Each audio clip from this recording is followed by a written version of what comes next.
हरिओम. आज सोमवार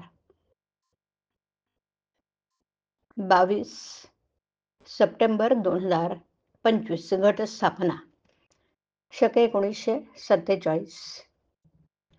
सद्गुरू ब्रह्मचैतन्य गोंदवलेकर महाराज यांच्या प्रवचनातून आज आपल्याला सांगणार आहेत की भक्ती म्हणजे ईश्वराविषयी अत्यंत प्रेम. एखाद्या मोठ्या यंत्रामध्ये एक चक्र सुरू झालं की बाकीची सर्व चक्रे आपल्या आपल्या परीने हळू किंवा जलद फिरायला लागतात. त्याप्रमाणे आपल्या मनाचं आहे. मनाची एक शक्ती काम करू लागली की तिच्याबरोबर इतर सर्व शक्ती देखील हालचाल करू लागतात. मनाला आपल्या शक्तीने ताब्यात आणणं फार कठीण आहे.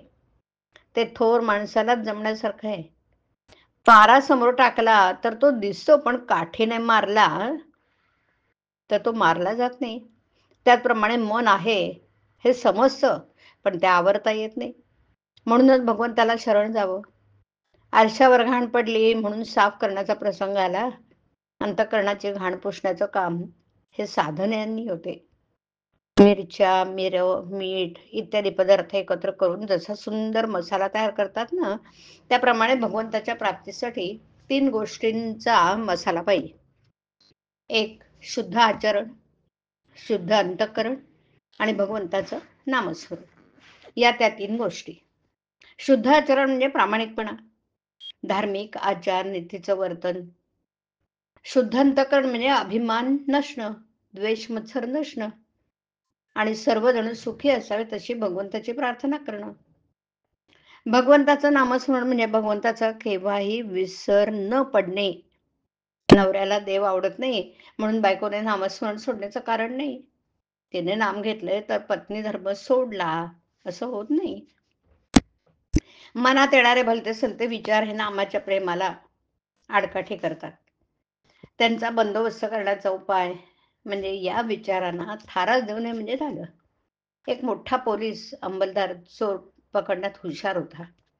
तो असं करी की चोर ज्या बाईच्या नादी असेल तिला फितरू करून घ्यायचा, म्हणजे चोर आपोआप नेमका सापडायचा. त्याचप्रमाणे आपले मन जिथे जिथे गुंततं तिथे भगवंताला ठेवला की मन आपल्या ताब्यात आलंच म्हणून समजा.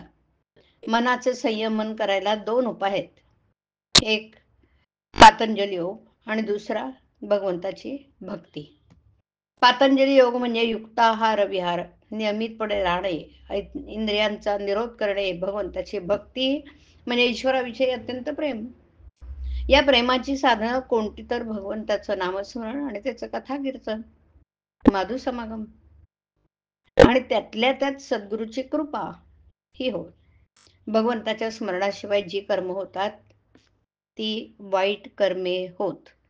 कोणताही खाण्याचा किंवा पिण्याचा पदार्थ भगवंताचे नाम घेतल्याशिवाय खायचा नाही असा नेम ठेवला तर नाम आपोआप येतं.